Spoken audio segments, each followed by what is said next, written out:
मित्रों, आप सभी विगत कई दिनों से भ्रष्टाचार में आकंठ डूबे हुए तमाम उन दलों का हाहाकार सुन रहे होंगे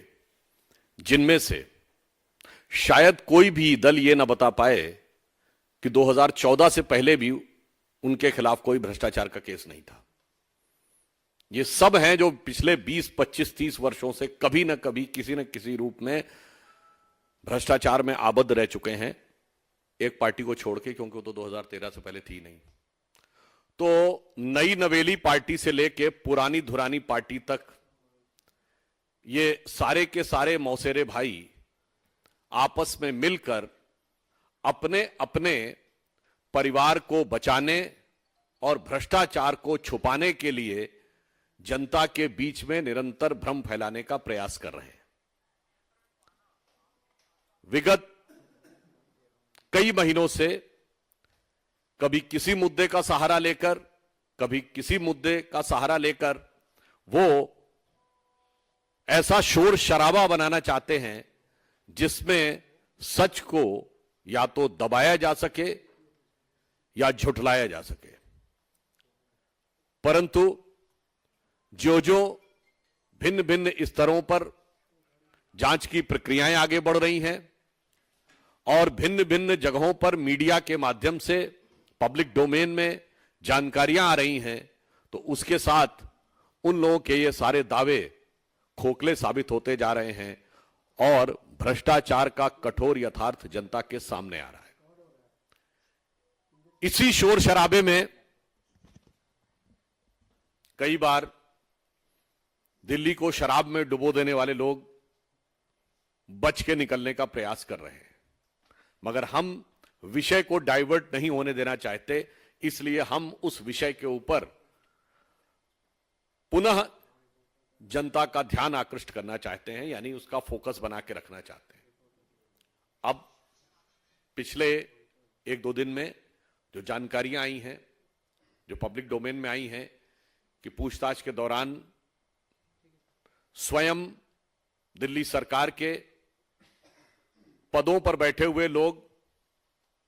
इस शराब के घोटाले में सक्रिय भूमिका निभा रहे लोग और मनीष सिसोदिया जी के जो सचिव रहे हुए लोग, उन सब के संदर्भ से जो तथ्य सामने आए हैं वो उन चीजों को अब पुख्ता कर रहे हैं जिसे वो लोग सिर्फ आरोप सिद्ध करने का प्रयास कर रहे थे। उदाहरण के लिए कि जो टेक्निकल कमेटी थी उसने यह संस्तुति की थी कि होलसेल यानी थोक विक्रय का अधिकार सिर्फ सरकार के पास रहेगा, यह प्राइवेट को नहीं दिया जाएगा। दूसरा, जो प्राइवेट को यानी रिटेलर जो दिया जाएगा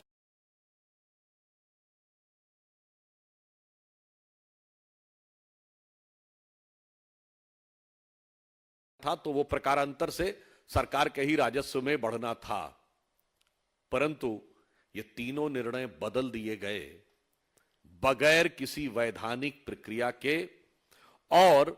अब यह समाचार आए हैं कि जब 2021 में मार्च के महीने के मध्य में यह निर्णय बदले गए तो यह निर्णय श्री अरविंद केजरीवाल जी के घर पर हुआ और उसमें दिल्ली सरकार के पूर्व मंत्री सत्येंद्र जैन जी भी उपस्थित थे। यानी अब जिसे वो आरोप कह रहे थे, न सिर्फ वो तथ्यों के साथ पुख्ता होता नजर आ रहा है, बल्कि साथ ही यह भी आ रहा है कि यह सारी की सारी जानकारी मुख्यमंत्री, दिल्ली के मुख्यमंत्री श्री अरविंद केजरीवाल जी की संज्ञान में ही नहीं थी, बल्कि उन्हीं के स्थान पर यह हो रहा था। तो अब किसी भी प्रकार के बचाव का स्कोप आम आदमी पार्टी के लोगों के पास दिखाई नहीं पड़ता है। और इतना ही नहीं, दिल्ली सरकार का जो आबकारी विभाग है उसने यह नोटिस दिया था कि 200 से अधिक जो लिकर शॉप्स हैं नॉन कन्फर्मिंग एरियाज में, वो इलीगल हैं, गलत हैं और वह कैंसिल हो सकती हैं। परंतु इसके बावजूद नियम कानून को ताक में रखकर वह दोबारा से वो फिर भी अलॉट कर दी गई और यह निर्णय भी उनके सर्वोच्च नेता के संज्ञान से हुआ। तो अब जिसे वो अपनी कट्टरता कहने का प्रयास कर रहे थे, अब मुझे लगता है इस कट्टरता को जितना भी वो कहने का प्रयास करते रहे, अब सच उनके क्रमशः दांत खट्टे करता हुआ दिखाई पड़ रहा है। और इतना ही नहीं, जो इस विषय में एक मुख्य आरोपी हैं, उसने आम आदमी पार्टी के राज्यसभा में सांसद महोदय संजय सिंह जी के रेफरेंस देते हुए यह कहा है कि उन्होंने भी उनसे बुलाकर कहा और चुनाव के लिए वांछित धन की व्यवस्था करने का आग्रह किया, और इसके बदले में उन्होंने कुछ शर्त रखी कि अगर यह नीतिगत निर्णय में परिवर्तन हो जाए तो यह व्यवस्था हो जाएगी। और अब वह तथ्य प्रकाश में आ रहे हैं कि वो परिवर्तन हो भी गया। देन यानी जो नीतिगत परिवर्तन की अपेक्षा थी वो हो भी गया। तो यह पुनः दिखाई पड़ रहा है कि अब किसी एक नेता की बात नहीं है, किसी एक मंत्री की बात नहीं है जिससे पिंड छुड़ा लेंगे। मुझे लग रहा है कि जो अपने को कट्टर ईमानदार कहते थे वो तो अब झूठों के सरदार नजर आ रहे हैं। अब स्थिति यह है, वो एक सूरदास जी की पंक्ति है ना कि एक हो तो समझाइए आके, कूपही में ही भांग पड़ी है। अगर एक व्यक्ति हो तो वैसे होली का सीजन तो निकल चुका है, पर ऐसा प्रतीत होता है कि आम आदमी पार्टी उस कुएं का पानी पी रही है जिसमें पूरे कुएं में भांग पड़ी हुई है। तो इसलिए इन्होंने जिस प्रकार से सच को छुपाने और डाइवर्ट करने का प्रयास किया है, मगर हकीकत में जो तथ्य सामने आ रहे हैं उससे इनका असली चेहरा उजागर होता चला जा रहा है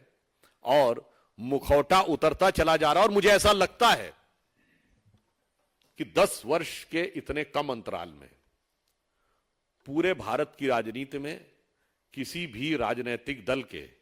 चाल, चिंतन, चेहरे, चरित्र में इतना बड़ा बदलाव नहीं आया होगा या इतना बड़ा अधःपतन नहीं दिखाई पड़ा होगा जितना अपने को नई राजनीति के स्वयंभूत घोषक बनकर, यानी self proclaimed one and only champions of new politics बनकर जो पार्टी आई थी, उसने जितनी नए नए प्रकार के रंग रूप बदलते हुए अपने मूल्यों में परिवर्तन दिखाया है, ऐसा भारत की राजनीति में कभी देखने को नहीं मिला। तो अंत में हम सिर्फ यह कहना चाहते हैं कि विपक्ष और विपक्षी दल कभी किसी दूसरे मुद्दे का बहाना लेकर कितना भी डाइवर्ट करना चाहें, जनता उनसे सीधे सीधे उनके द्वारा किए गए भ्रष्टाचार का जवाब मांग रही है और दिल्ली की युवा पीढ़ी के साथ, उसके भविष्य के साथ किए गए खिलवाड़ का जवाब मांग रही है। धन्यवाद।